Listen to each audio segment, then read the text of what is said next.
നോണയൊക്കെ നമ്മൾ ഇനി ചറപറ പറഞ്ഞുകൊണ്ടിരിക്കാൻ പോവാണ്. ഒരു വെരിഫിക്കേഷൻ ഇനി നമ്മൾ നടത്താൻ പോകുന്നില്ല.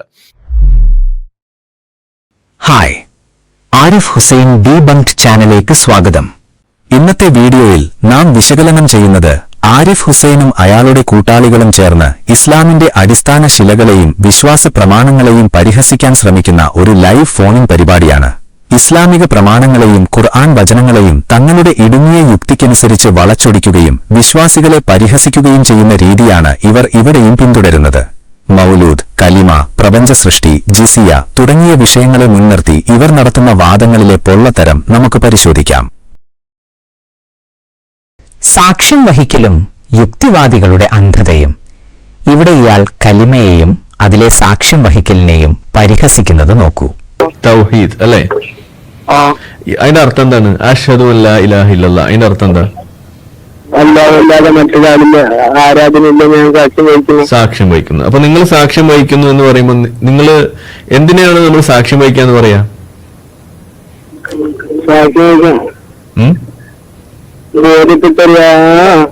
സാക്ഷിയാവുക എന്ന് പറഞ്ഞാൽ വിറ്റ്നസ് എന്ന് പറഞ്ഞാൽ എന്താണ് അതിന്റെ അർത്ഥം?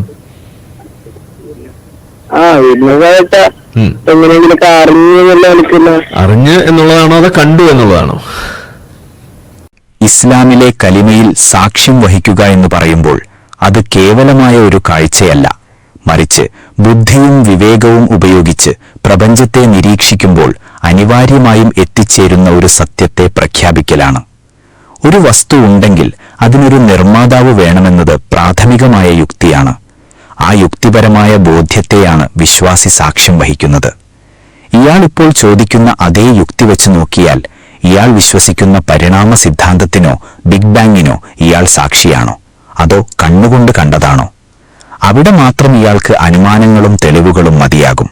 എന്നാൽ മതത്തിന്റെ കാര്യത്തിൽ മാത്രം കണ്ണുകൊണ്ട് കാണണമെന്ന് ശഠിക്കുന്നത് ഇയാളുടെ ഇരട്ടത്താപ്പാണ്. സൂറത്തു തൗബയിലെ വാളും യുക്തിവാദികളുടെ കത്രികയും. അടുത്തതായി ഖുർആനിലെ 9-ാം അധ്യായത്തിലെ 29-ാം വചനം ഇയാൾ ദുർവ്യാഖ്യാനം ചെയ്യുന്നത് നോക്കാം. ാണേലും അവരെ അവസാന നാളുവരെയും യുദ്ധം ചെയ്യുക, അവര് അടിയറവ് പറയുന്നത് വരെയും, until they pay the jizya തരുന്നത് വരെ, ഇസ്ലാം സ്വീകരിക്കുന്നത് വരെ അവരുമായി യുദ്ധം ചെയ്യുക, നിരന്തരം അവരുമായി യുദ്ധം ചെയ്യുക. അൽ ബക്കറ അധ്യായത്തിലെ 256-ാം വചനം വ്യക്തമാക്കുന്നത് മതത്തിന്റെ കാര്യത്തിൽ യാതൊരു നിർബന്ധവുമില്ല എന്നാണ്. ഈ വചനത്തിന്റെ പൂർണ്ണരൂപം ഇപ്രകാരമാണ്: മതം സ്വീകരിക്കുന്ന കാര്യത്തിൽ യാതൊരു നിർബന്ധവുമില്ല. സന്മാർഗം ദുർമാർഗത്തിൽ നിന്നും വ്യക്തമായി വേർതിരിഞ്ഞിരിക്കുന്നു. ഇയാൾ ഉദ്ധരിച്ച ജിസിയ എന്നത് അമുസ്ലിങ്ങൾ ഒരു ഇസ്ലാമിക രാഷ്ട്രത്തിൽ നൽകേണ്ട നികുതിയാണ്. ഇതിനു പകരമായി അവർക്ക് സൈനിക സേവനത്തിൽ നിന്നും ഇളവ് നൽകുകയും അവരുടെ ജീവനും സ്വത്തിനും സംരക്ഷണം നൽകാൻ ഭരണകൂടം ബാധ്യസ്ഥമാവുകയും ചെയ്യുന്നു. ഏതൊരു ജനാധിപത്യ രാജ്യത്തും നികുതി നൽകാത്തവർക്കെതിരെ നിയമ നടപടി എടുക്കാറുണ്ട്. അതിനെ ഇയാൾ എങ്ങനെയാണ് കൊലപാതകമായി ചിത്രീകരിക്കുന്നത്? ഇസ്ലാം അമുസ്ലിങ്ങൾക്ക് നൽകുന്ന സംരക്ഷണത്തെയും നീതിയെയും ഇയാൾ ബോധപൂർവം മറച്ചുവെക്കുകയാണ്. പ്രപഞ്ച സൃഷ്ടിയും ഡിങ്കൻ പരിഹാസവും. പ്രപഞ്ചത്തിന്റെ അത്ഭുതങ്ങളെക്കുറിച്ച് സംസാരിക്കുമ്പോൾ ഇയാൾ ഉപയോഗിക്കുന്ന ഡിങ്കൻ പരിഹാസം നോക്കൂ. നിങ്ങൾ കണ്ടിട്ടുണ്ടോ? ചുറ്റുപാട് കണ്ട എന്ത് മനസ്സിലാവും?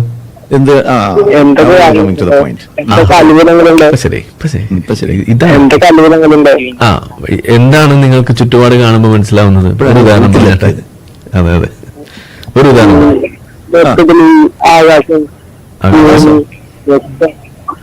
ആകാശം, ചന്ദ്രൻ, സൂര്യൻ, അതൊക്കെ കാര്യങ്ങളൊക്കെ ഉണ്ടല്ലോ.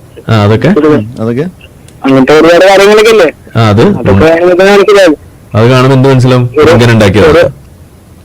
ഒരു ഡിസൈൻ ഉണ്ടെങ്കിൽ അതിനൊരു ഡിസൈനർ വേണമെന്നത് ലളിതമായ ലോജിക്കാണ്. ഡിങ്കൻ എന്നത് ഒരു മനുഷ്യൻ വരച്ചുണ്ടാക്കിയ കഥാപാത്രമാണ്. എന്നാൽ പ്രപഞ്ചം എന്നത് മനുഷ്യചിന്തയ്ക്കും അപ്പുറമുള്ള ക്രമത്തോടും കൃത്യതയോടും കൂടി നിലനിൽക്കുന്ന ഒന്നാണ്. ഈ കൃത്യതയെ യാദൃച്ഛികത എന്ന് വിളിക്കുന്നതിനേക്കാൾ എത്രയോ യുക്തിസഹമാണ് ഇതിനൊരു ബുദ്ധിമാനായ സ്രഷ്ടാവുണ്ട് എന്ന് വിശ്വസിക്കുന്നത്. ഇയാളുടെ ഈ പരിഹാസം താൻ മുന്നോട്ട് വയ്ക്കുന്ന നിരീശ്വരവാദത്തിന് വലിയൊരു അടിസ്ഥാനവുമില്ല എന്ന് സമ്മതിക്കലാണ്. ഇസ്ലാമിലെ സ്ത്രീ സങ്കല്പവും സദാചാരവും. ഇസ്ലാമിലെ സ്ത്രീകളെയും വിവാഹത്തെയും കുറിച്ച് ഇയാൾ നടത്തുന്ന അശ്ലീല പരാമർശങ്ങൾ തികഞ്ഞ സംസ്കാരശൂന്യതയാണ്.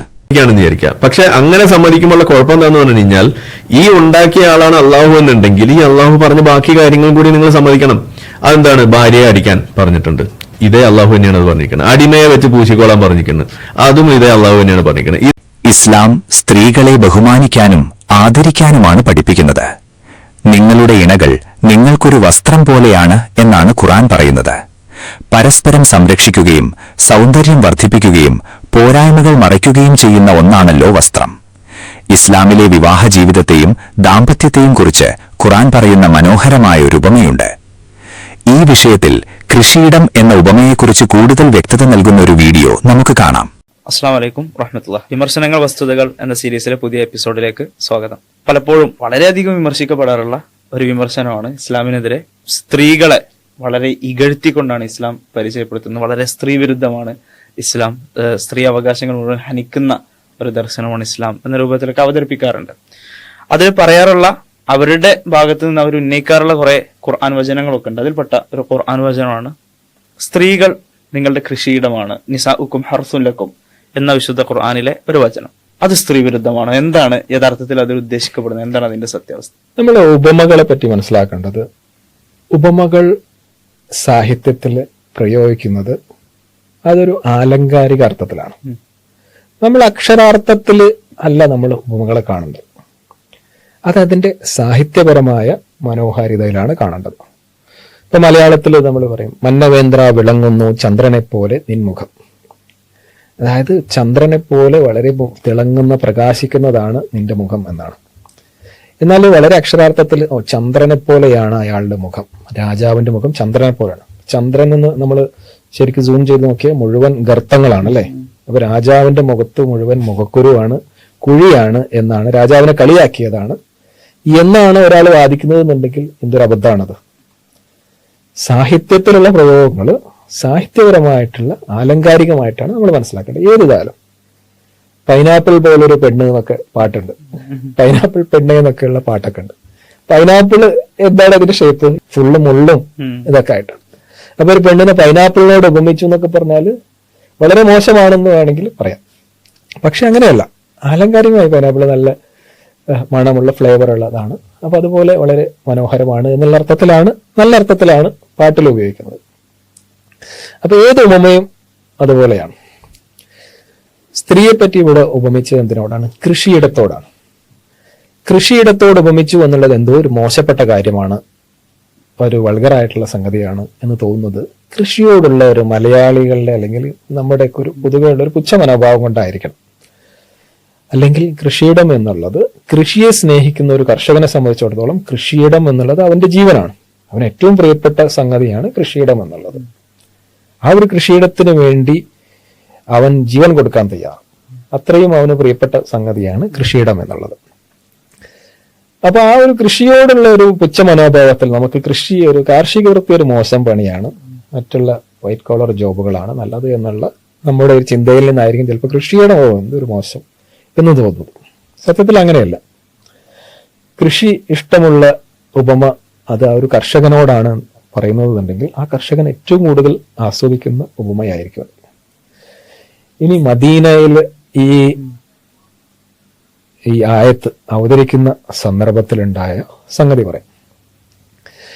മക്കയിൽ നിന്ന് ഒരുപാട് സഹാബികൾ, മദീനയെ കുറിച്ച് പറഞ്ഞ ഒരു കാര്യം സൂചിക്കും, മദീനയിലുള്ള ആളുകൾ കർഷകരും കൂടിയായിരുന്നു. അതെ അതെ. കാരണം അവര് ഇപ്പൊ മുഹാജിറുകൾ പോലും മദീനയിലേക്ക് വന്നു. അപ്പൊ മദീനയുടെ ഒരു സാംസ്കാരികമായ അവരുടെ ഒരു ജീവസന്ധാരണത്തിന് പ്രധാനപ്പെട്ട ഒരു മാർഗം എന്ന് പറഞ്ഞാൽ അതും കൂടി പറയാനുണ്ട്. കാരണം മദീനയിലേക്ക് മക്കയിൽ നിന്ന് ഒരുപാട് ആളുകൾ മുഹാജിറുകളായിട്ട് വന്നു.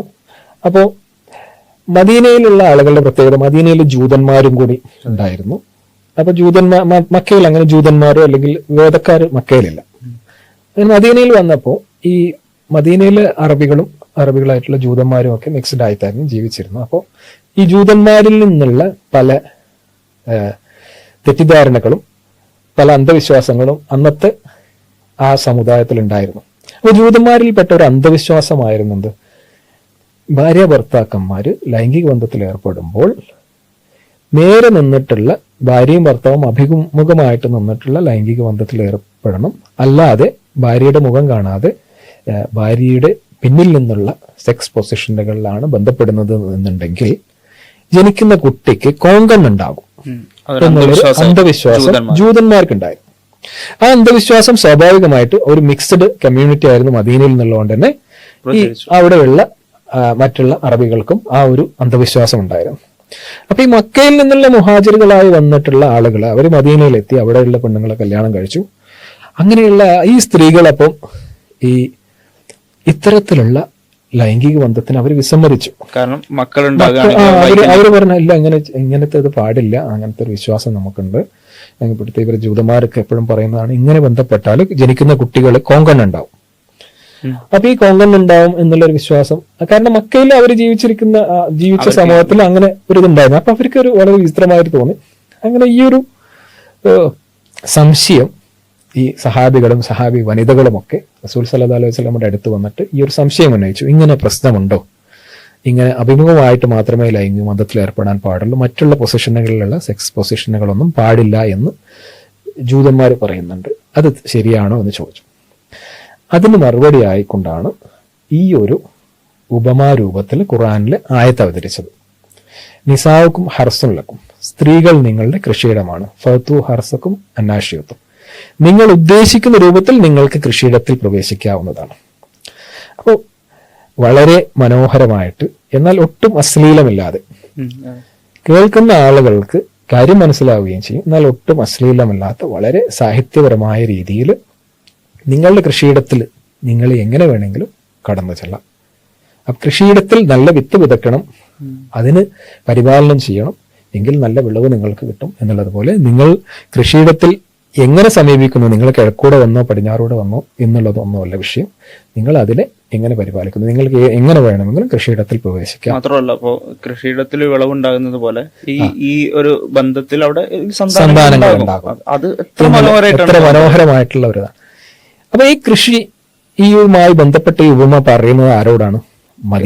സന്താനങ്ങളായിട്ട് ബന്ധപ്പെട്ട ഒരു ക്വസ്റ്റ്യൻ കൂടിയാണ്. സന്താനങ്ങൾക്ക് വൈകല്യങ്ങൾ ഉണ്ടാകുന്നതിനെ കുറിച്ചായിരുന്നു. അപ്പൊ മദീനക്കാരോടാണ് പറയുന്നത്. ഈ മദീനക്കാർ എന്ന് പറഞ്ഞാൽ കൃഷി അവരുടെ ജീവനാണ്. നമ്മൾക്ക് ഉൾക്കൊള്ളാൻ പറ്റാത്ത അത്രയും കൃഷി ജീവനായിട്ടുള്ള ആളുകളായിരുന്നു മദീനക്കാരും മക്കയിൽ പെട്ടിട്ടുള്ള ഹിജാസുകാരൊക്കെ. അതുകൊണ്ടാണ് ഏറ്റവും പ്രിയപ്പെട്ട സമ്പാദ്യത്തിൽ നിന്ന് കൊടുക്കണം എന്നാണ്. അപ്പൊ അവർ കൃഷിയിടങ്ങളായിരുന്നു ദാനധർമ്മം ചെയ്തിരുന്നത്. എന്ന് മാത്രമല്ല, നമുക്ക് ഒരു ഹദീസിൽ കാണാം, നമ്മളിങ്ങനെ ഹദീസിൽ ബുഖാരിയിലുള്ള ഒരു ഹദീസിൽ കാണാം, സ്വർഗത്തിൽ പോയ ആളുകളെ പറ്റിയിട്ട് ഇങ്ങനെ റസൂൽ സല്ലല്ലാഹു അലൈഹി വസല്ലം വിവരിക്കുന്ന ഒരു ഹദീസുണ്ട്.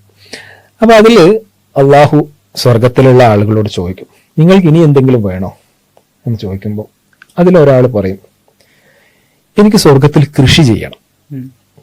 നമ്മൾ ആലോചിച്ച് നോക്കുക, സ്വർഗത്തിൽ നമ്മൾ വിചാരിക്കുന്ന എന്തും കിട്ടുന്ന ഒരു സ്ഥലമാണ് സ്വർഗം. അവിടെ ഒരാൾ പറയാണ്, എനിക്കിവിടെ കൃഷി ചെയ്യണം. നമുക്കത് തമാശയായിട്ട് തോന്നും അല്ലേ, പക്ഷെ ഇത് ഹദീസിലുള്ളതാണ്. ഇയാൾ പറഞ്ഞു, എനിക്ക് സ്വർഗത്തിൽ കൃഷി ചെയ്യണം എന്ന് പറയും.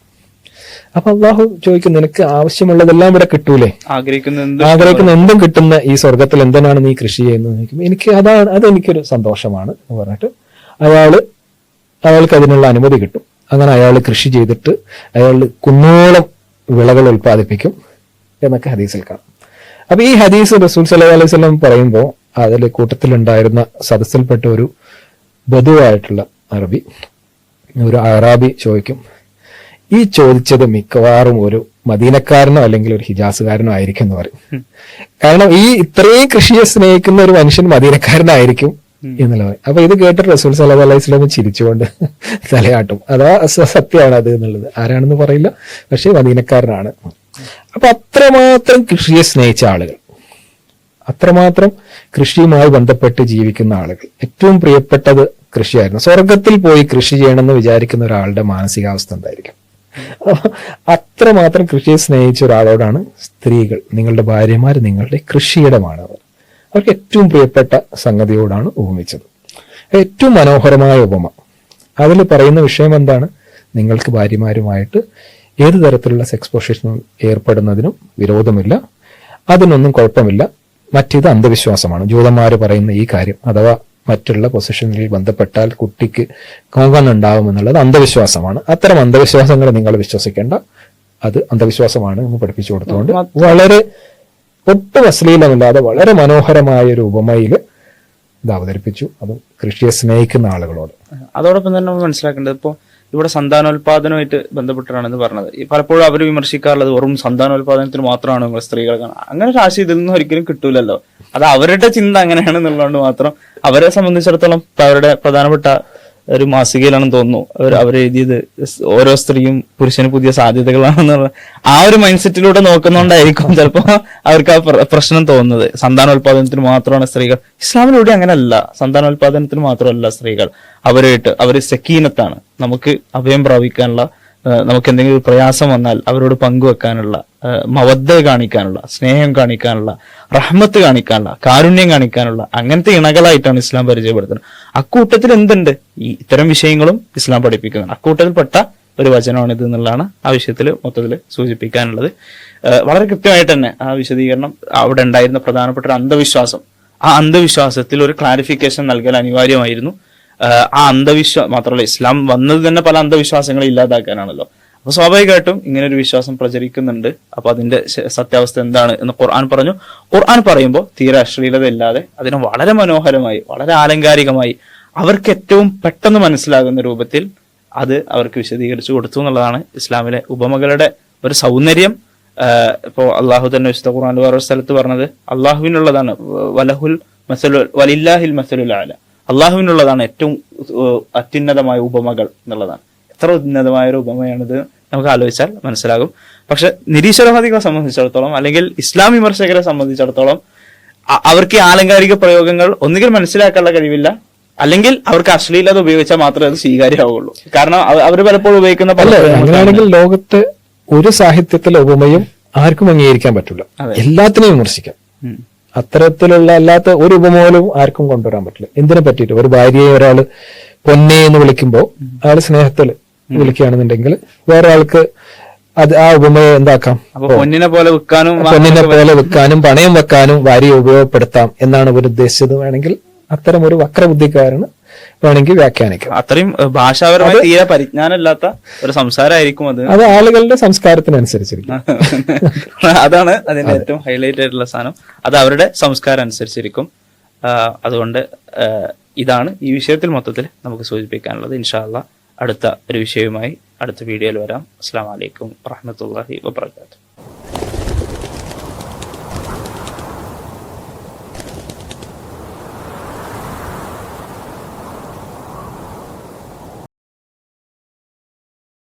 യുക്തിവാദം എന്ന മനോരോഗം.